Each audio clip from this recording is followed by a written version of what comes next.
On the night that should have been the happiest of my life, my fiancé, the billionaire every woman wanted but no one could handle, kissed my cousin in front of all our guests. Cameras flashed, voices screamed, and I stood there in my wedding dress, not knowing whether to burn the place down or collapse to the floor. But instead, I walked up to him, looked him in the eyes, and whispered something that ripped the arrogance right out of his soul. And that's when everything changed. Welcome, my beautiful family and friends. Before we dive deep into this heart and soul-touching story of Evelyn filled with love, betrayal, and emotions, I want you to subscribe and tell me in the comments where you are watching from. I love to know where my lovely families are watching from. Now let's begin. What did I say to him? You'll find out, but to understand that moment, you have to know what led us there. The ballroom smelled of roses and expensive liquor. The music was loud, people clapping in a frenzy, photographers shouting his name like he was the prize everyone came to admire. Nathaniel Crossworth, the man with the kind of money that made the world bend. Women looked at him with hunger. Men looked at him with envy. He always stood above us all, untouchable, cocky, dangerous. And anyone who ever tried to cage him was left in pieces. That night, I risked being one more broken body in his collection. But I was different, and maybe that's why he hated me, or maybe that's why he could never let me go. You don't know power until you've felt every eye in the room turn against you. I felt whispers crawling down the back of my gown, laughter hidden behind champagne glasses. They all knew what just happened. They saw him shatter every promise, every vow, in one drunken kiss with a cousin who had smiled at me just minutes before. My heart, gone. My trust, torn. But my dignity, that I refused to give him. Not in front of them. Not in front of him. I walked toward him step by step, like a slow drumbeat echoing through my chest. His smirk was still painted on, like nothing mattered. But when I finally leaned close and spoke into his ear, everything inside that marble mask cracked. The arrogance drained out of him like blood from a wound. For the first time ever, Nathaniel Crossworth looked scared. What could destroy a billionaire playboy, a man worshipped by headlines, envied by rivals, and feared by lovers? What words could bring down the wall he had built around his untouchable throne? Before I tell you, you need to see how we got to this rooftop war, because it wasn't just about a kiss or betrayal. It was about the scars he carried, the women he broke, and the game he thought he could win with me. Because truth be told, I wasn't supposed to be at his side at all. I was supposed to be warning other women about him. But fate, and maybe cruelty, had other plans. He wasn't always mine. He wasn't meant to be anybody's. Nathaniel Crossworth was the storm everyone warned me never to enter. He ruined lives as easily as tossing away an empty glass. And yet, somehow, the storm dragged me in, refusing to let go until I almost drowned. And maybe, just maybe, I learned how to tame the wildest storm of them all. But here's the cruel part. Every storm begins with calm skies. And before the kiss that shattered me on my wedding night, there were dinners, glances, accidents that didn't feel like accidents, and a game so twisted it nearly destroyed us both. That's where it all really began. And tonight, I'll take you back to the very first night I saw him. The night Nathaniel Crossworth decided I wasn't just another woman to burn. No. That night, I became his obsession. But obsessions don't come without danger. And danger doesn't come without a price. The night I met him, someone else was already falling apart in his hands. And that's where this story truly begins. On the tears of a woman who thought she could handle the man they all whispered about, but couldn't. And from her destruction came my first warning. What happened to her? That's the question you need to hear next, because her downfall opened the gates to mine. Because when you see what he did to Isabel, you'll understand why I swore I would never fall for him, until I did. The first time I laid eyes on him was not at my own wedding, not even at a private dinner, but at a charity gala that was supposed to raise money for children's hospitals. The kind of event where people wear smiles as thin as glass, where champagne is served like water, and every laugh sounds a little fake. It was the kind of event where Nathaniel Crossworth thrived. He walked into that ballroom like he owned not just the building but every heart inside it. Flashbulbs lit up, his name spilled from lips like gospel, and women leaned toward him as if sunlight could pour out of his suit. He gave nothing back, not even sincerity, only that grin, the grin that said, "I'll take what I want and you'll let me." That should have been the end of it. A man so arrogant, so untouchably rich, belonged in another world, not mine. But standing beside me was my closest friend Isabel, her eyes fixed on him in a way that made my stomach twist. I should have stopped her then. I should have pulled her out of that room. But instead, I watched, helpless, as she drifted toward him like a moth flying straight into the fire. At first, he played the part perfectly. Polite smiles, charming questions, a hand on her shoulder just light enough to be innocent, but heavy enough to claim ownership. Within minutes, Isabel was laughing at his every word like nothing else in the world mattered. I had seen her smile before, but never like that. It scared me, because that smile belonged to someone already under a spell. Later that night, she whispered to me, "Evelyn, he's not what they say. He listened to me. Nobody ever listens to me like that." My heart sank at her naivety, but how could I argue with her? She had grown up chasing men who gave her breadcrumbs, and suddenly she was sitting at a table full of diamonds. Of course it felt real to her. But I knew Nathaniel was not a man who listened. He was a man who studied, who calculated, who read every weakness like a banker reads numbers on a check. And Isabel? She was already giving him every answer he needed to destroy her. The next weeks were a blur. She told me about the gifts, jewelry she couldn't pronounce, weekends in the Hamptons, dinners at places that needed connections just to walk in the door. To her, it was magic. To me, it was a warning. And then came the night that broke her. The night he showed his true face. It was the same ballroom, the same chandeliers, the same fake laughter and champagne-soaked air. Isabel walked in wearing the dress he had bought her. Silver, glittering, radiant. She thought she was the queen of his empire, standing tall, certain that the world was finally hers. But halfway through the night, Nathaniel walked past her, his arm hooked around another woman, one he openly kissed under the same spotlight he used to charm Isabel. He didn't even look back at her. Not once. To him, she had already disappeared. Isabel froze, staring at the man she thought might love her unravel her dignity like a cheap ribbon. The entire room watched her collapse without a single touch, without a single word. And then came the whispers, the pitying looks, the cruel smirks. It was worse than cruelty. It was erasure. Later that night, I found her crying in the bathroom, her makeup dripping like melted paint.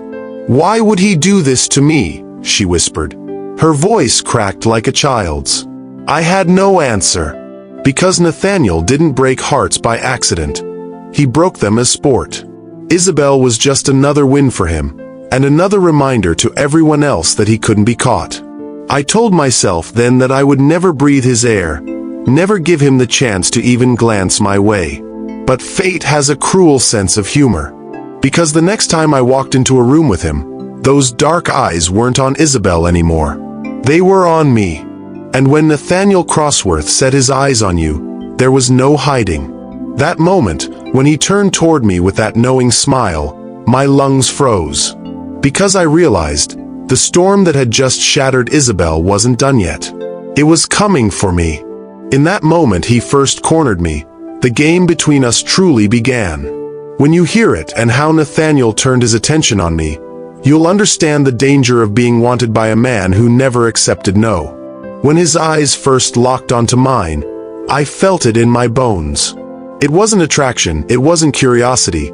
It was something darker, something that wanted to claim me the way storms claim coastlines. Every other girl in the room leaned towards him like flowers bending to sunlight, but I was the only one standing stiff, my arms folded, my gaze steady. And that, I think, is what did it. Nathaniel Crossworth wasn't interested in women who begged for his attention. He was drawn to resistance. And I defied him without speaking a word.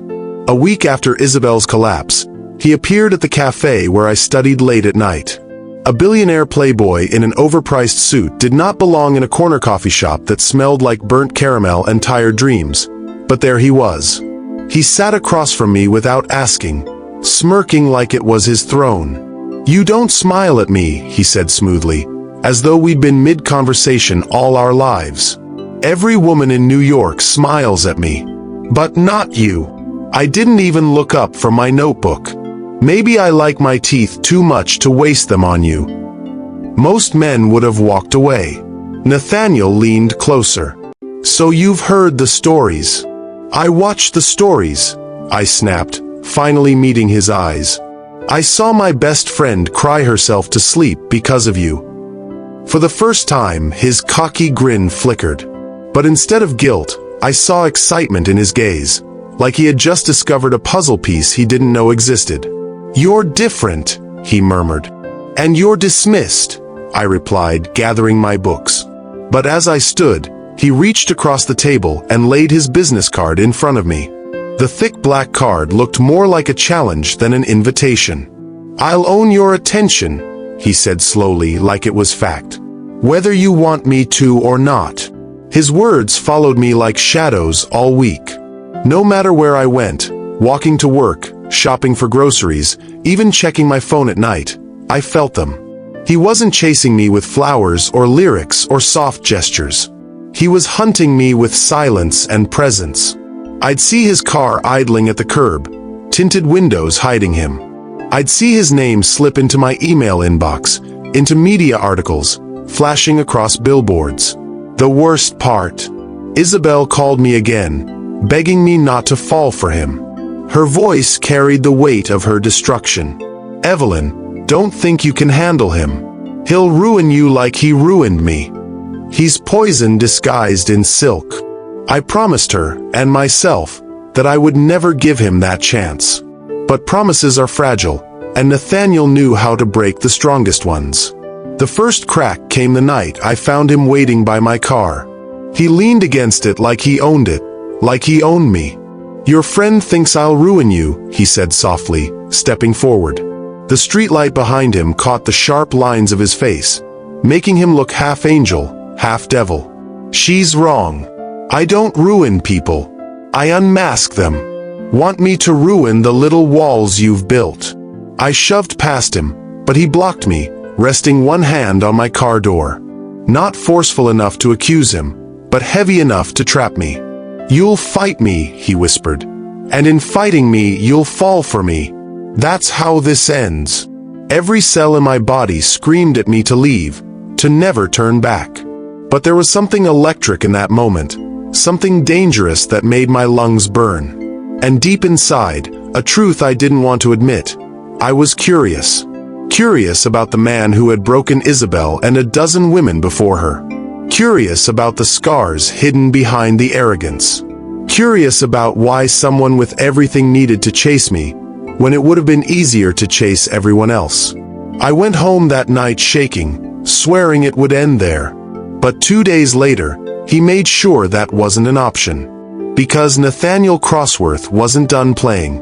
And he was about to drag me into a game I swore I'd never play. What game? That's what you need to hear next. Because Nathaniel wasn't content with haunting me outside of work, he decided to step inside my career, my one safe space, and flip my entire life upside down. Nathaniel was like smoke. You couldn't catch him, but once he entered a room, he clung to everything. At work, I thought I was safe. My little marketing firm wasn't anything compared to his empire, and as long as I stayed busy, I believed I could keep my life separate. I was wrong. He showed up on a Monday, unannounced, standing in the lobby like a king touring the kingdom he had just bought. Everyone's heads turned, whispers racing down the hall louder than the clicking of heels and keyboards. Nathaniel Crossworth wanted a deal, they said. Our firm was one of many he could have chosen, but somehow it was ours he invested in. He knew exactly what he was doing. At the meeting, he didn't focus on contracts or figures. His dark eyes never left mine, even as my boss nervously explained proposals. Nathaniel leaned back in his chair as though the entire room existed only for his amusement. Halfway through, he asked a question, Not about media strategy or profit margins, but about me. "Miss Hart," he drawled, "do you enjoy working here? Or are you just filling the hours until something more challenging finds you?" Everyone laughed lightly, unsure if it was a joke, but his stare cut like something personal, something intimate. I clenched my jaw, sitting straighter. "I enjoy my job just fine." "Well then," he said, his voice sharp as glass, "maybe I'll make sure you enjoy it even more." The directors chuckled nervously, desperate to impress him, but I felt my chest tighten. Because it wasn't a comment. It was a warning. The more meetings we had, the worse it got. He started sending gifts to the office, bouquets of orchids that filled my desk, perfume bottles I never opened, even silk scarves that coworkers teased me about. I returned them every time, but each delivery grew bigger, louder, more impossible to ignore. People started whispering that maybe I had secretly become his mistress, that there was no way a man like that would chase me unless I was secretly accepting it. One afternoon, he humiliated me outright. During a high-stakes presentation with executives from another company, Nathaniel leaned across the table in front of everyone and brushed my hand as if it was an accident. Then he tilted his head and, with that slanted smile, kissed me, soft, deliberate, and lingering just long enough for silence to choke the room. Gasps spilled from every corner. My face burned hot enough to scald. And without thinking, I slapped him across the face. The crack echoed against the boardroom walls. Everyone froze. Nathaniel didn't flinch. He slowly touched his cheek, his grin widening like a predator delighted that his prey had teeth. The other executives stammered to break the tension, but Nathaniel just leaned forward and whispered so only I could hear, "Now it's interesting." That night, I swore never to walk back into that office again. I stayed late, packing my things, tears of frustration burning in my eyes. But when I walked home, a cold chill gripped my chest. My apartment door was unlocked. I froze, staring at the gap in the wood, my heart racing, my breath stuttering. And inside, in the dim light of my living room, sat Nathaniel Crossworth, waiting for me. The apartment smelled wrong, like unfamiliar cologne seeping into my rugs, into my walls, into my skin. My hand trembled as I flicked on the light. And there he was, Nathaniel Crossworth. Legs stretched carelessly across my sofa, jacket tossed over the armrest as though it was his place, not mine. His eyes locked onto me, unreadable, steady, waiting.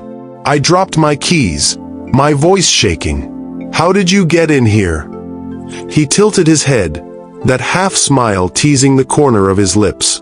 When a man wants something enough, doors open. My heart pounded in my throat. "You broke into my home, Nathaniel. This is crossing a line." "Don't act like the line wasn't crossed weeks ago," he said quietly, leaning forward. His suit caught the light, his jaw gleamed like steel. "You think it was just your friend who fascinated me? No. It was always you. The way you watch from a distance, the way you don't bend like the others. You hate me, Evelyn. And I crave it. I could feel the blood rushing in my ears. You're insane." He stood, moving closer. My body stiffened, rage crashing against fear. For a second, I thought he might grab me, but instead, he stopped just inches away. "You don't understand, do you? Every woman I've ever touched wanted a piece of my empire. They wanted the name, the money, the show." His eyes darkened. "But you only want your own life. And you're killing me with it." His arrogance was there, yes, but behind it, his voice cracked with something raw, almost human. And in that tiny crack, I saw for the first time that he wasn't just a monster. He was broken. His charm wasn't born from strength, but from desperation. "Get out," I whispered. For once, he listened.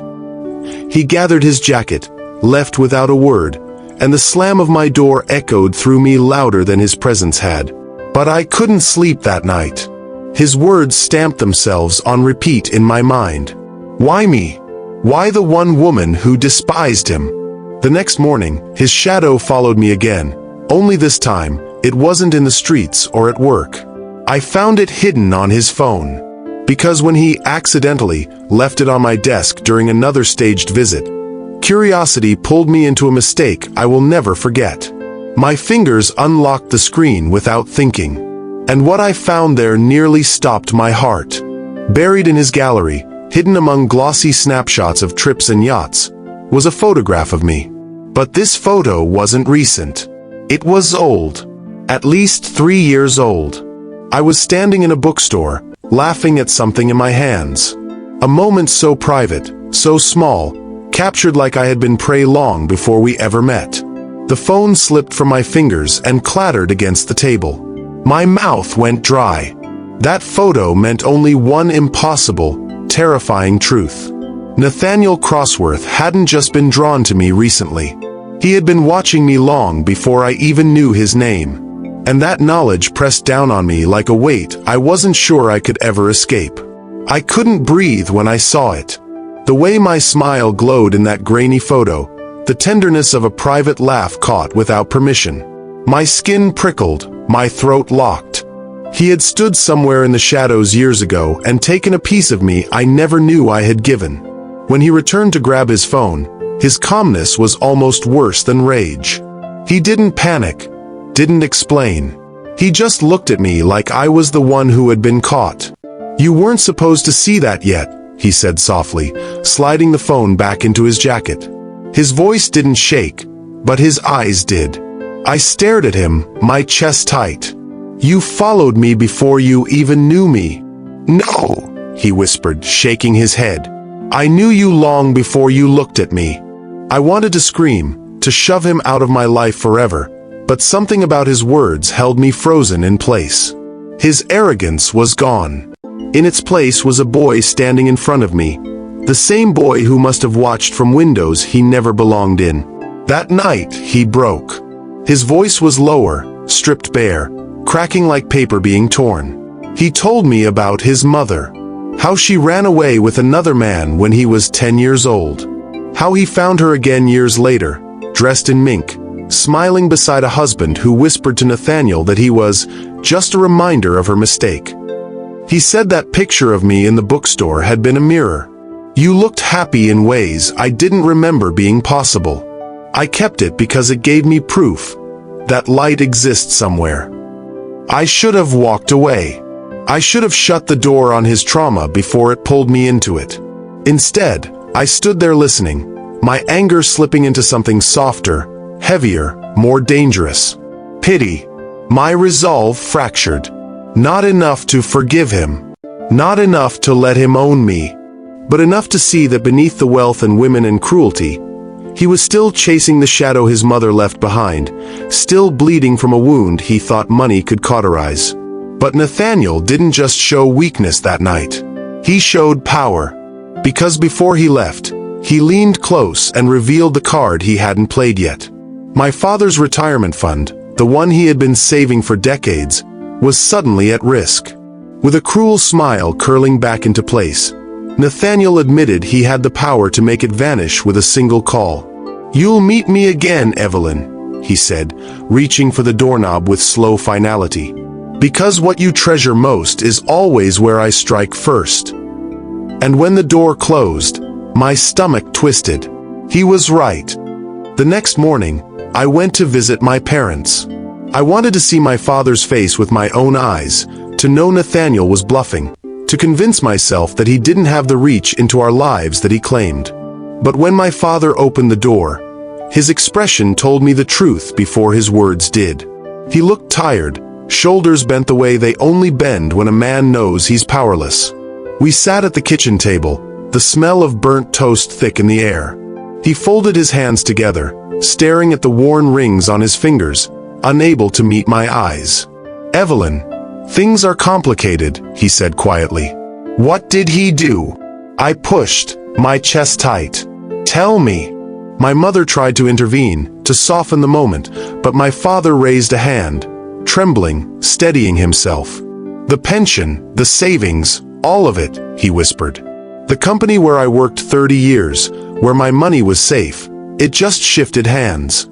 They said there's a new majority investor. This morning, my account balance was locked. He paused, his jaw quivering. It was Nathaniel, wasn't it? The silence that followed was worse than a thunderstorm. I wanted to scream. I wanted to break every glass in that house, to tear apart the strings Nathaniel had wrapped around our lives. But anger wouldn't save my father's future. When my mother finally spoke, her tone cut me deeper than Nathaniel ever could. Maybe this is his way of caring for you, Evelyn. You're the only girl in this neighborhood who could catch a man like him. Why are you fighting it? Her words ripped me open. Caring. This wasn't love. This was chains disguised as silk. Yet even my parents couldn't see the difference between protection and control, between power and kindness. I left their house with my father's eyes haunting me, the disappointment in his voice pressing down like weights. I told myself I'd never forgive Nathaniel for dragging my family into his game. But 2 nights later, he proved that he wasn't finished yet. At an evening gala, under chandeliers dripping with crystal, wealthy figures toyed with crystal glasses and whispered deals behind manicured smiles. I went only because my boss insisted. It was business, nothing more. I swore to myself I would keep my chest held high, my attention on work, my eyes away from his. But then the lights dimmed, the music lowered, and a booming voice echoed from the stage. Nathaniel Crossworth stepped into the spotlight, dressed in a tailored black suit, with every camera lens turning toward him. As his smile spread, I felt the people around me lean forward as though awaiting a king's decree. And then, as though it were scripted, Nathaniel reached for the microphone and announced my name. "Ladies and gentlemen," he declared, his voice rolling through the air, "tonight, I'd like you to meet my future wife, Evelyn Hart." A spotlight turned, cutting through the crowd, blinding me in its glow. Faces swiveled toward me, eyes widening, gasps sucking the air from the room. My coworkers stared in shock, my boss turned pale, and the whispers swelled like thunder. He had claimed me publicly, in front of kings and queens of our city, without my permission, without even asking. And in that moment, as my knees locked and my heart beat like a trapped bird, I realized there was no running anymore. Not when the entire world now believed I belonged to him. The sound of applause roared around me, but it wasn't celebration. It was a prison door slamming shut. Hands clapped, glasses clinked, flashes erupted from cameras, and I stood frozen in place as though the carpet beneath my feet had turned to ice. Nathaniel descended the stage slowly, deliberately, his smile designed for the cameras, his eyes fixed only on me. Each step he took toward me felt like another chain being wrapped around my wrist. When he finally reached me, he slid his hand into mine as if it had always belonged there, lifting it high for the world to see. The crowd erupted in cheers. I felt nauseous. "Smile," he whispered in my ear, his breath warm against my cheek. "It's convincing if you smile." Every instinct screamed at me to pull away, to scream out the truth, to tell the 100 flashing lenses that I had never agreed to this, that I wasn't his trophy, his future, his possession. But instead, with dozens of eyes drilling into me and my parents somewhere in that room leaning on the only hope they thought they had left, I forced my lips to curl into something resembling joy. The celebration went on like theater. Men shook his hand, women congratulated me, strangers talked about our perfect match. I floated through it all like a ghost, my voice lodged in my throat, my rage trapped under my ribs. At the end of the night, he escorted me out into the cool New York air, the city lights dancing like diamonds above the dark street. The press hounded us, throwing questions, snapping photos, and Nathaniel played his role flawlessly. Protective, attentive, romantic enough to sell the lie. But once we slid into the sleek black car that waited for us, the mask slipped. He leaned back, loosened his tie, and looked at me with a calmness that was worse than fury. "Now you can't run, Evelyn. You belong to me in the eyes of the city. Your family is safe. My empire is secure. You should be thanking me." My chest rose with sharp breaths as I turned towards him, anger pouring from my throat. "You don't own me, Nathaniel. No matter how much power you think you have, you can't force love, and you can't force me." He tilted his head, studied me quietly, then smiled as though I were a child still pretending to fight a battle already lost. "We'll see." The days that followed were like living in a gilded cage. Diamonds appeared on my dresser, my closet filled with gowns I never agreed to buy, and my phone rang with calls from reporters who called me the luckiest woman in New York. I wanted to rip those words out of their mouths. But at every dinner, every gala, every staged press moment, I looked at Nathaniel closely. I watched the cracks in his carefully sculpted mask. Because beneath all that arrogance, I saw it again, that flicker of emptiness, of loneliness. A part of him looked around at rooms full of adoring faces and saw nothing. And that's when the past came back to haunt me.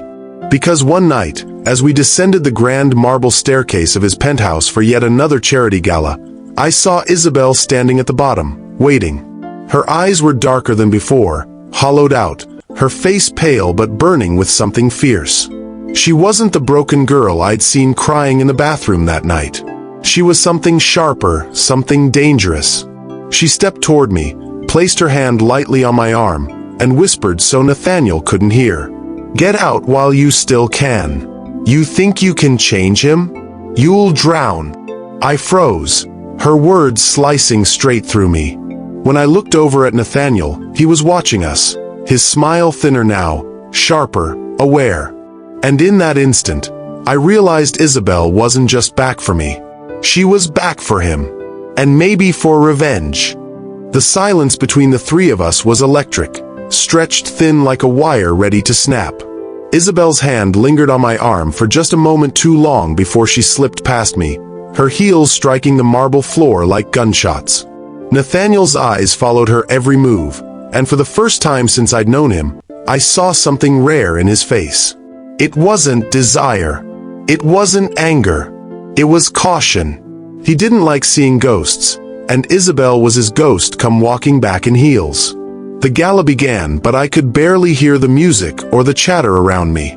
My eyes kept darting to the edges of the room where Isabel stood, talking to donors, her movements calm, calculated. She wasn't here by chance. She had chosen this stage. She had chosen this timing. Nathaniel placed his hand firmly on my back, steering me toward the champagne table. "Don't listen to her," he said under his breath, the corners of his mouth locked in a smile for the cameras. "She wants to drag you down with her bitterness." I turned sharply toward him. "Or maybe she knows the truth. That you live to destroy people. Nathaniel. Maybe I should have listened to her from the beginning." His jaw tightened. His smile didn't falter, but his hand pressed harder against me, almost painfully. "Careful, Evelyn." Words like that sting in the wrong ears. Later in the night, after speeches and staged photographs, I slipped away to the balcony for air. My chest was heavy, my hands trembling. And that's when Isabel appeared beside me, her glass of wine untouched. She didn't waste time. "He'll never love you, Evelyn. Not the way you need. He doesn't have it in him. He'll tie you up with gold chains until you forget who you are. That's what he did to me, and it's what he'll do to you." I stared at her. Her makeup was flawless, but her eyes told another story. Years older than her youth should allow. "Then why are you here?" I asked softly. "Why face him again if he hurt you so badly?" Her lips pressed together tightly. She looked out at the skyline before answering. "Because men like him don't just walk away. They don't just get to keep their empires while women like us crumble in silence. Somebody has to show him what it feels like to fall." Her words carried fire, the kind of fire that doesn't burn out. I knew then she wasn't warning me out of sisterhood. She was inviting me into a war.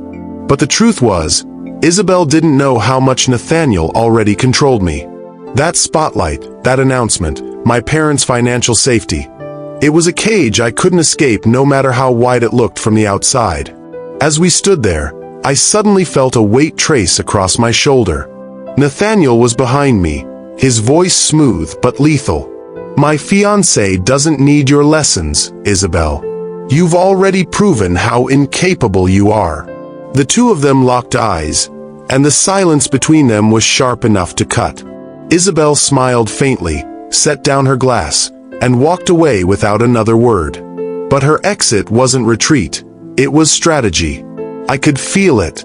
When the night ended and we returned to his penthouse, Nathaniel tossed his jacket carelessly on the couch. He poured himself a drink and leaned against the bar, watching me. "You're thinking about her," he said, swirling the amber liquid in his glass. "I didn't deny it. She warned me. And you believed her. I met his stare. Shouldn't I?" He smirked, but it didn't reach his eyes. "She thinks she knows me. She doesn't. She only saw what I wanted her to see. Just like you are." And then he crossed the room, his face dangerously close, his words searing into me. "The question isn't whether you believe her. The question is how long it takes before you realize you're not walking away either." I said nothing, but inside, I could feel Isabel's fire stirring in me, faint but rising. Because what Nathaniel didn't realize was that the longer he kept me in his glittering cage, the closer I was getting to finding its key. And I wasn't the only one. For outside, alone in the back of a waiting cab, Isabel was already making her next move. The morning after that gala, the headlines were everywhere. My face plastered beside Nathaniel's, my name tangled with his in glossy fonts. "The untouchable Playboy is finally tamed." Who is Evelyn Hart, the woman who caught Crosswortha's heart? They called me lucky, blessed, enviable. Meanwhile, Isabel's words pulsed in the back of my head like a migraine. "He'll tie you up with gold chains until you forget who you are." I barely made it through the day at work. My coworkers smiled with their polished envy, whispering about how I had won. They didn't see the way my hands trembled. They didn't see the war raging in my chest. That night, a black car idled at the curb, waiting for me like always. Its tinted window rolled down, and there was Nathaniel, sitting calmly, his presence demanding like a shadow in daylight. "Get in," he said. Something in me wanted to resist, to turn and walk the other way, but I didn't. I slid into the seat beside him, aware of the trap I was feeding. We drove through the city. Neon lights smeared across the glass as the silence between us thickened. Finally, I turned to him. "She's not finished with you, Nathaniel." He didn't even flinch. "Isabel has always been a distraction. You'll learn to ignore distractions." "It didn't look like a distraction last night," I shot back. "You were shaken." His jaw tightened, his eyes narrowing slightly before returning to the road. But I saw it, just a flicker of unease he couldn't hide. When we reached the penthouse, he poured me a glass of wine I didn't touch. He stood across from me, his tall frame casting a long shadow over the marble floor. "What exactly did she say to you?" I hesitated, then repeated Isabel's words as evenly as I could. "He'll never love you. He'll tie you up with gold chains until you forget who you are." For a long moment, his expression didn't change. Then, with an almost imperceptible crack in his mask, he whispered, "She isn't wrong. I don't love. I consume. I take." The silence that followed felt like glass about to shatter. My pulse thundered in my neck. And then, with sudden violence, he slammed the glass against the wall, shards scattering across the polished floor. He gripped the edge of the bar, his head bowed, his voice low and strained. "But you don't let me. And it's driving me insane." The rawness in his tone chilled me. He wasn't confessing love. He was confessing obsession. I stepped back, my heel crunching against the broken glass. I was trapped with a man who admitted he wanted to destroy everything constant in me, and yet, standing in the wreckage of his temper, I saw something else in his eyes. Fear. Not of losing control, of losing me. And in that fragile crack, one terrifying truth settled into my chest. Isabel wasn't alone in her war against him. Something was building in Nathaniel too, something darker than even he could mask. For the first time, I wondered if the real danger wasn't just being destroyed by him. It was the chance that he might destroy himself and take me with him. The days after his outburst clawed at me, each one heavier than the last. I tried to stay away from him, but staying away from Nathaniel was like trying to ignore the skyline. His shadow loomed everywhere I went. The papers had already branded us inseparable. Strangers congratulated me in grocery stores. My parents clung to the illusion that I had secured their future. And my co-workers treated me like I was living the dream. But the dream was nothing more than bars plated in gold. At the office one morning, Nathaniel appeared again, striding through the hall as if the building were his own home. He stopped at my desk, placed his hand lightly on the edge, and studied me with those unblinking eyes. "We'll talk tonight," he said before I could even respond. "My place. Don't be late." It wasn't an invitation. It was a command. That evening, as I walked into his penthouse, I noticed it was quieter than usual. Too quiet. No staff, no noise, not even the distant hum of the city through the tall windows. He was waiting for me at the far end of the room, staring out at Manhattan as if he were a king surveying a kingdom he couldn't bear to lose. A drink sat untouched in front of him. When he turned toward me, his expression wasn't arrogant. It wasn't smug. It was wounded. "I lied to you before," he said, his voice strangely flat. "I told you I don't love. But it's not that I can't. It's that I won't. Because every time I've tried, it's been ripped away." I stayed still. A part of me wanted so badly to see his humanity, but another part whispered that I couldn't afford to pity him, not when pity had destroyed Isabel. "My mother," he continued, his gaze drifting past me, "she never wanted a son who reminded her of the mistakes she made. When she left, I promised myself no one would ever have the power to walk away from me again." His voice sharpened, heavy with bitterness. "It's why I keep control. It's why I consume. Because the moment I open my hands, the world takes everything." The truth sat heavy on my chest. A boy abandoned had become a man obsessed with never being abandoned again. But instead of healing, he chose to chain. Before I could answer, the front door opened without warning. Footsteps clicked across the marble floor. And then Isabel stood in the room, uninvited, unafraid, her presence colder than the night air spilling in behind her. Nathaniel's jaw locked, his hands curling at his sides. "What are you doing here?" he demanded. Isabel's eyes darted to mine, then back to him. "I came to give Evelyn one last warning. She has a choice. You won't give it to her, but I will." The air burned between them. My chest tightened as I looked at Isabel's fire and Nathaniel's fury. And in that instant, I realized I wasn't just caught between two broken hearts. I was standing on the fault line of a war, and the ground beneath me was already cracking. The silence in that room was the kind that bruises, heavy enough to press against your skin. Nathaniel didn't move from where he stood, but his eyes cut like knives across the distance between himself and Isabel. She, on the other hand, didn't flinch. "I should have destroyed you a long time ago," Isabel said, her voice steady, poised like she had been rehearsing this moment for months. Nathaniel laughed, low and sharp, the kind of laugh that didn't belong in a home but in a cage fight. "Destroyed me? You couldn't even handle me, Isabel. You thought you were special, just like they all do. But you were nothing more than a brief distraction." Her lips twisted into a smile that wasn't a smile at all. "You're wrong. I wasn't just a distraction. I was education. The education that taught me exactly what you are." The words hung there, cruel and clean. Nathaniel's hand tightened around his glass until it cracked, shards dropping against the marble. I stood frozen between them, my pulse pounding in my throat, heat rushing to my face. I couldn't tell who scared me more in that moment, Nathaniel in his fury, or Isabel in her sharp, cold control.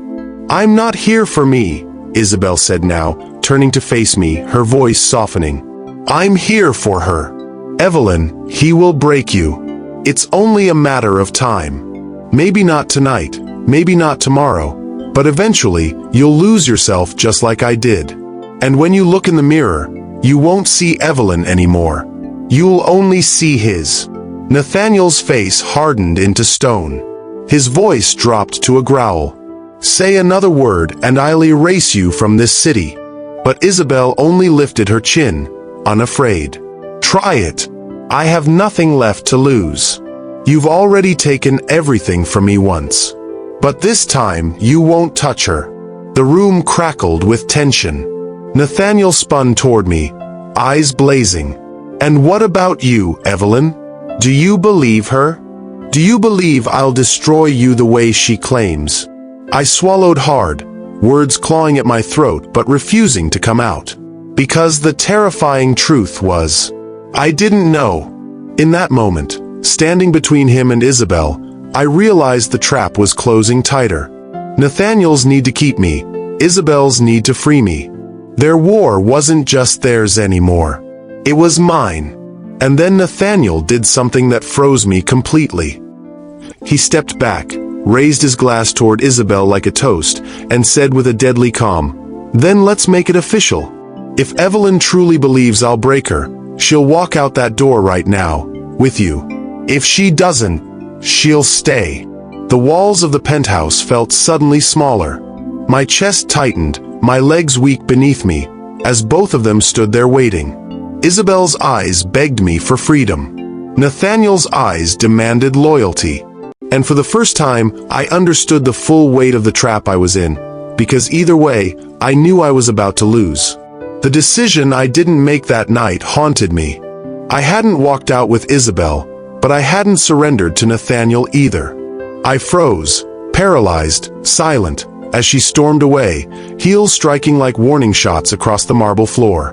Nathaniel closed the door behind her, his face unreadable, his calm returning like the tide returning after a storm. He looked at me, then simply said, "You stayed." Those two words became a prison cell. From that point on, I wasn't Evelyn Hart anymore. Not in the eyes of the city. Not in the headlines. Not even in the whispers swirling inside my own family. I was Nathaniel's fiancé, a role that came with diamond chains and velvet cages. He paraded me in front of cameras, introduced me to governors, senators, CEOs. I wore gowns worth more than my parents' house. I drank wine with names I couldn't pronounce, and every magazine cover framed us as a power couple the world admired. But when I looked in the mirror, I barely recognized the woman staring back. My lipstick was redder, my heels higher, my smile stiffer. Everything about me was polished for him, shaped for him, sculpted into a version he could hold up as proof of his control. It was suffocating. The nights in his penthouse were the hardest. Sometimes he stood at the massive windows, glass in hand, staring down at the city as though daring it to take something from him. Other nights, he pulled me into his lap without warning, whispering promises in one moment, threats in the next. He wove fear and tenderness together in a way I couldn't untangle. And everywhere, just beyond the reach of his shadow, Isabel lingered. One morning, a plain white envelope slid beneath my office door. Inside was a single line written in her handwriting. "I know a way out. Meet me tonight." My chest ached as I read it. Her warning at the gala hadn't been empty words. She was fighting back. But meeting her meant danger. If Nathaniel found out I was even considering leaving, he would burn every safety net under me and my family. That evening, Nathaniel took me to another banquet. Reporters swarmed us the moment we walked in. Flash after flash lit his smile, and every time I tried to step back, his arm held me tighter, pressed me closer, like he was daring the world to even imagine me without him. Laughter echoed, glasses clinked, conversations swirled, but all I could hear was Isabel's voice in my head. "He'll tie you with gold chains until you forget who you are." 2 hours into the party, I excused myself to the restroom, palms damp with sweat. But instead of turning left toward the hallway Nathaniel's guards were watching, I turned right, toward the shadowed exit door no one noticed. My pulse jumped as I pushed it open and stepped outside into the chilled night air. A woman stood waiting by the curb, her coat pulled tight, her eyes glinting under the street lamp. Isabel. She didn't speak at first, just gestured for me to follow as a black cab rolled up to the curb. My heart hammered as I stepped into the back seat beside her, the city lights flashing past as the car sped away. And for the first time in weeks, I felt like maybe, just maybe, I was slipping beyond his reach. But Nathaniel Crossworth was not the kind of man to let go quietly. When I glanced at Isabel's phone screen as she texted in the shadows beside me, I froze. It wasn't a message to a driver, or a friend, or even to me. It was to someone else entirely. And the words made my blood run cold. She's in the car. Make sure he doesn't follow us. The cab rattled over potholes, headlights darting across wet pavement, but I couldn't take my eyes off the glowing words on Isabel's phone. My throat tightened, a question forming, but before I could speak, she tilted the screen away and slid it back into her coat pocket. "Where are we going?" I asked, my voice sharp, too sharp. She looked at me, her expression soft but unreadable. "Someplace safe. Away from him." But the words, "make sure he doesn't follow," slammed against my chest in rhythm with my heart. Who was she talking to? Why did it sound like a plan had been laid long before I got in this cab? The city blurred past, bridges and neon signs fading into darker streets I didn't recognize. I shifted in my seat, every nerve in my body screaming that something was off. Finally, after 20 minutes of tense silence, the cab pulled into a narrow alley beside a tall, run-down building. The brick was cracked, the windows patched with cardboard, the smell of oil and iron drifting in heavy waves. Isabel climbed out and looked back at me, her hand waiting for mine. "Come on. Trust me." My instincts twisted in two directions. On one side, Nathaniel, the cage, the chains, the suffocating control. On the other side, Isabel, the broken girl turned flame, who now seemed to be leading me into another kind of darkness. Still, I followed. Inside the building, the hallway was lined with peeling paint and buzzing lights. Isabel climbed the stairs ahead of me without hesitating, her heels sharp against the concrete. At the third floor, she pushed open a dented door without knocking. Inside, men looked up from a table scattered with papers and photos. Maps of Nathaniel's properties. Screenshots of headlines about his empire. And photographs, dozens of them, spilled across the surface like a dossier thicker than a novel. Isabel turned to me, her lips pressed into a thin line. "This is how you save yourself. This is how we destroy him." My chest sank, breath trapped between disbelief and dread. She hadn't just been waiting to warn me. She had been building something larger, something dangerous. Nathaniel Crossworth had ruined Isabel's life, and she hadn't just grieved. She had planned revenge. And now she wanted me to be the weapon that finished him. The men at the table stared at me, waiting. One of them slid a folder across the scratched wood, the sound of paper dragging on paper echoing like a verdict. Inside were bank statements, fake contracts, evidence of shell companies, all tied to Nathaniel. "You know his patterns," Isabel said, her voice low but relentless. "You've seen the cracks. We can bury him for good. But we need you to play along until the moment comes." I stared at the folder, my pulse thudding in my ears. It was all there, proof enough to make even Nathaniel Crossworth stumble. But if he ever suspected what I was holding, I wouldn't just be his prisoner anymore. I'd be his enemy. And if Nathaniel was dangerous when he adored me, how much more dangerous would he become when he realized I was a threat? The folder lay in front of me like it weighed 1,000 pounds. My fingers hovered at its edge, afraid to touch it, afraid to claim the path it promised. Isabel's eyes bore into mine, steady and urgent, while the men around the table leaned closer, waiting for me to step over a line that could never be uncrossed. "This," I whispered, "this is treason. Against him. Against everything. Against your cage." Isabel cut in sharply. Her voice had that blade-like edge again. "If you don't take him down, Evelyn, you'll be spending the rest of your life pretending to smile while he drains you dry. You think this is dangerous?" She lifted the folder, shoved it into my trembling hands. "This is your only chance at freedom." The weight of the papers pressed into my palms. Black numbers on white sheets, tracing trails of money into the shadows. Names of companies I had never heard of, all tied back to Nathaniel's empire like wool spun in a web. It wasn't just about affairs or broken hearts. This was corruption, scandals, crimes powerful men buried so deep the public would never believe them. A part of me wanted to shred the folder into pieces, burn it before it dragged me beyond redemption.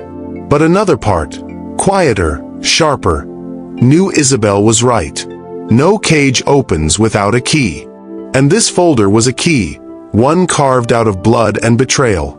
I looked up at Isabel, my voice low. "And what happens if he finds out I'm holding this? What happens if he even suspects?" The corner of her lip curled. Not a smile. Something colder. "Then you'll find out just how far he'll go to keep control. And then, Evelyn, you'll finally see the monster I already saw." The air in the room felt hot, suffocating. I pressed the folder to my chest, exhaustion and terror colliding in my veins. We left the building after midnight, the city outside humming with neon but suddenly looking like a stage where every corner held secrets. Isabel hailed a cab, pulled her coat tighter, and before slipping inside, she squeezed my hand. "Be careful. You've stepped into the fire now. And Nathaniel always smells smoke." I climbed into a separate cab, my pulse hammering, the folder like a living thing digging into my lap. Every passing streetlight flashed across the pages in my mind, every detail screaming louder the closer I drew back to Nathaniel's glittering high-rise. When I finally stepped into the penthouse, he was waiting in the darkness. No drink this time. No smirk. Just him, seated on the sofa like a shadow carved into human form. "You're late," he said softly, his voice low enough to bruise. My knees trembled as I set my bag down, my chest aching with the thought of the folder hidden within it. His eyes flicked toward it, and for a fleeting second, the calm mask over his face cracked. Just slightly. Did he already know? The silence stretched like a blade between us, sharp and dangerous. His stare didn't leave me. My hands felt like fire around the strap of my bag. And in that unbearable pause, one truth rooted itself in my bones. Nathaniel Crossworth was no longer just the man who wanted to own me. He was the man who would destroy me the moment he learned I wasn't his possession, but his enemy. The silence in the penthouse was unbearable. He sat there like a shadow carved into flesh, watching me with eyes that felt more like claws than stares. The city glowed behind him through the glass wall, skyscrapers shining like kingdoms, but all I could see was him. Nathaniel. Suspicious. Quiet. Dangerous. I tried to move past him, but his voice pinned me. "You're nervous," he said, calm but sharp. "I'm tired," I replied, setting my bag down carefully, too carefully. My throat tightened as though every word might betray the folder hidden inside. He leaned forward, elbows on his knees, those dark eyes drilling into me. "Lying doesn't look good on you, Evelyn. I prefer you raw. Honest. Honest." Such an easy word on his lips, when nothing about him was ever that. I froze when he suddenly stood, closing the distance between us in a few slow steps until I was pressed against the edge of the bar. His hands didn't touch me, but the air between us burned. "Sometimes I can't decide what I want more, your defiance or your surrender," he whispered. "Both make me feel alive, but in different ways." My chest heaved in uneven breaths. "You don't know what you want, Nathaniel. That's the real truth." His jaw clenched. For a moment, something flickered in his eyes, the mask cracking. "No. I do know. I want you. Not the way I wanted Isabel. Not the way I've wanted anyone else." His hand brushed lightly, not tenderly but desperately, against my arm. "You make me afraid, Evelyn. And I've never been afraid of anyone in my life." The words didn't sound like power. They sounded like confession. For a moment I saw him shrink, Not the billionaire playboy who broke hearts for sport, but the boy abandoned by his mother, terrified of losing again. His eyes searched mine like he wasn't sure if I would vanish too, like he wasn't sure if I'd ever been real. That moment gripped me with something I didn't want to feel: sympathy. We stood frozen like that, me against the bar, his hand trembling against my arm, until suddenly his lips crashed against mine. It wasn't gentle, wasn't sweet. It was violent longing, all sharp hunger and need. And for reasons I'll never be able to explain, I kissed him back. The fury between us flipped into fire. He pulled me close, desperate, as though if he clutched me hard enough, the ghosts would leave him alone. For minutes, there was no city, no Isabel, no lies. Just two broken people slamming into each other, trying to forget the ways they were already ruined. But passion doesn't erase poison. Because the next morning, he was cold again. He sat shirtless in the kitchen, sipping coffee, detached, his mask back in place. He didn't mention the kisses, the way his voice had cracked with fear, the way his hands had trembled when they touched me. He spoke only of the wedding. "Our day is almost here," he said. "And when it comes, there will be no more doubts. The world will know you're mine." His words carved into me. Not we belong to each other, not love, not together. No mine. I nodded, but inside, panic curled tighter. That folder hidden in my bag burned like fire. Isabel's plan echoed in my skull. Destroy him. Save yourself. And yet a piece of me was chained to the vulnerability I'd glimpsed. If I was honest, those few minutes of truth had been the first time I'd seen something more than the monster. Maybe that was why I wanted so badly to believe there was more. But belief came crashing down the night before the wedding. I had returned to the penthouse late, my dress fitted, my nerves tangled. Security guards nodded as I passed them and entered the quiet halls. The lights inside were low, soft jazz humming faintly. His jacket was thrown on the back of the couch, his watch gleaming on the counter. I called his name once. No answer. And then I heard it, the low hum of laughter. A woman's laughter. My feet carried me toward the sound, dread hollowing my chest. I pushed open the doorway to his private study, and froze. Nathaniel Crossworth, my fiancé, the man who told me the world would know I was his, was sprawled across the leather sofa, his shirt undone, another woman draped across him, her lipstick smudged against his jaw. The sight hit me harder than any slap, harder than any chain he'd wrapped around me. For all his promises, for all his obsession, for all his whispers of fear and need, when it mattered most, he was exactly who Isabel had said he was. A man who could never love. And in that moment, staring at him with another woman pressed against his skin, I felt something inside me break. Not my heart. No. My fear. My fear snapped in two. Because now, he didn't just belong to me. He belonged to my revenge. The air in that room was thick with perfume and betrayal. The woman looked up at me, startled at first, then smug when she realized exactly who I was. Nathaniel hardly shifted, his head tilting lazily, lips curling in that same cruel smile I had seen 100 times before. He didn't even bother pushing her away.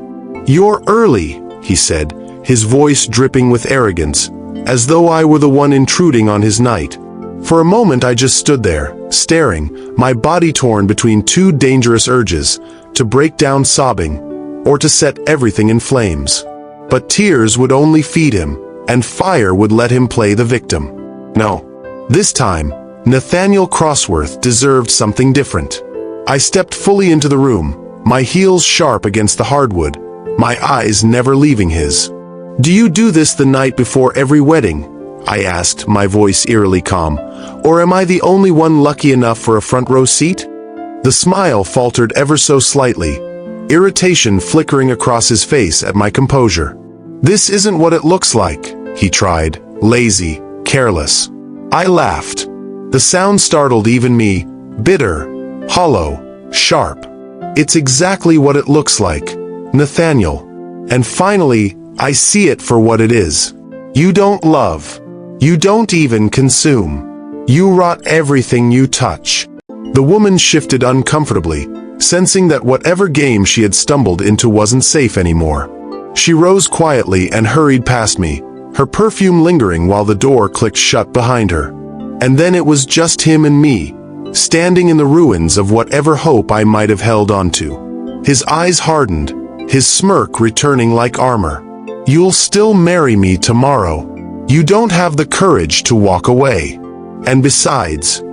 He rose slowly, towering, his voice sinking into a dangerous softness. "Your father's future depends on it." There it was again, his chain, his favorite weapon. My family. But this time it didn't sting the way it used to. This time, I thought about the folder hidden beneath my mattress, about Isabel's fire, about the men in the dark room who swore he was not invincible. This time, his chain didn't feel like iron. It felt like rope, and rope can be cut. I met his eyes, forcing a smile just as cold as his. "Tomorrow, Nathaniel. Let the whole world watch." Because tomorrow wasn't going to be his victory. Tomorrow was going to be the beginning of his collapse. And for the first time since he'd pulled me into his storm, I could feel the ground shifting beneath him. He didn't even notice that the one thing he feared most was already happening. He was losing me. And when a man like him loses, he doesn't just fall quietly. He shatters. The morning of the wedding dawned bright but cruel, every detail arranged like a stage for a play I no longer believed in. Newspapers had my face on the front page. Reporters lined the streets outside the cathedral. Cameras were already waiting at the doors, ants swarming sugar, all hungry for the grand union between the billionaire and the woman who supposedly tamed him. I stepped into the dress, pure white, hand-stitched, heavy with diamonds. But inside, I was not a bride. I was a soldier. Nathaniel greeted the crowd like royalty when we arrived. He looked flawless, smug, a man who believed he was untouchable. His hand clamped mine as we moved down the aisle while people rose to their feet, clapping. But I barely heard them. I felt only the folder's weight, metaphorical beneath the silk folds of my gown, Isabel's fire still burning in my chest. The ceremony began. The priest spoke words that carried no meaning for me anymore. "Do you take?" he asked, and before I could answer, chaos cut through the cathedral like a blade. Voices rose. Cameras flashed in a frenzy. At the back doors, Isabel appeared. Not as a crushed woman. No, she came like a storm herself, holding something high above her head. Papers. Documents. The very same folder. "Do you all know who this man really is?" she shouted to the crowd. "Do you know the empire you worship is built on lies, betrayal, and blood?" Gasps filled the room, followed by a wave of screams from reporters desperate to capture the moment. Nathaniel turned toward her, his mask collapsing into raw fury. "Get her out of here," he shouted. But it was too late. The room erupted like fire racing across dry grass. Guests begged for explanations, reporters swarmed the aisles, and Isabel threw down document after document until the ivory floor was littered with the bones of Nathaniel's empire. I stood frozen in the spotlight beside him, his hand crushed around mine with bruising force. For once, his grip didn't scare me, it gave me clarity. Because at that moment, I realized I wasn't the one in chains anymore. He was. The headlines the next morning weren't about our beautiful wedding. They were about scandal, corruption, betrayal, and downfall. By evening, his stocks had plummeted, his board members panicked, and his face flickered across screens no longer as New York's untouchable bachelor, but as a fallen king. And I was left to face a choice. Walk away now, free at last, or stay, and see if the monster could still be human. I stayed, at least at first. Not to save him, not because I believed in fairy tales, but because a strange fear gripped me. I wanted to see what happened to a man like Nathaniel Crossworth when the world stripped him of everything. Days turned into weeks. His penthouse emptied out. No staff, no guests, no glittering parties. Just him, pacing, drinking, silent, sometimes raging, sometimes shattering glasses against the wall, sometimes sitting for hours in darkness as though waiting for a ghost who would never return. And then, quietly, he broke. One night, he slumped against me, his voice ragged, his breath hot with whiskey. "I don't know how to be a man without the empire," he whispered. "If I don't own, what am I?" I stroked his hair, more sorrow than love in my chest. "You're just Nathaniel. And maybe that's what you should have been from the start." It wasn't a declaration of love. It wasn't a rescue. It was truth, plain and heavy. And somehow, it was enough to shatter him in a way revenge never could. Weeks later, he disappeared. No warning, no fanfare. When I woke in the penthouse, his suits were gone, his watches gone, his empire's paperwork gone. All that remained was a single envelope on the counter. My name written by hand. Inside, a note. Asterisk, I need to learn how to be human before I can ever belong to anyone. Thank you for breaking me. Love finally found me because you showed me where to look. N. Asterisk. He left his fortune to charity. He dismantled his companies. Vanished from the circles that used to worship him. Months passed. I started volunteering at a local nursing home, spending my time listening to the stories of people the world had forgotten. Strange how those quiet places, filled with wrinkled hands and soft, trembling voices, taught me more about love than the billions ever did. Life grew calmer. And yet, sometimes, walking home under the yellow streetlights, I still felt that shadow, that pull, that knowledge that Nathaniel Crossworth was not gone, merely waiting. The last time I saw him, it wasn't on a yacht or under chandeliers. It was in the nursing home. He appeared at the doorway silently, dressed simply, no arrogance in his step, no crown on his head. Just a man. Frail in a way. Humble in a way that almost frightened me more than his power ever had. He didn't say anything at first. Just looked at me with eyes that, for once, begged instead of demanded. I didn't run to him. I didn't embrace him. But I didn't turn away either. Because maybe love isn't about taming storms. Maybe it's about letting storms destroy themselves until all that's left is quiet ground where something new can grow. And that's where our story ends. For now. But some nights when thunder growls over the city, I swear I see him again, standing just beyond the lightning, watching, waiting. And I know our storm isn't finished. Thank you for watching this story to the end.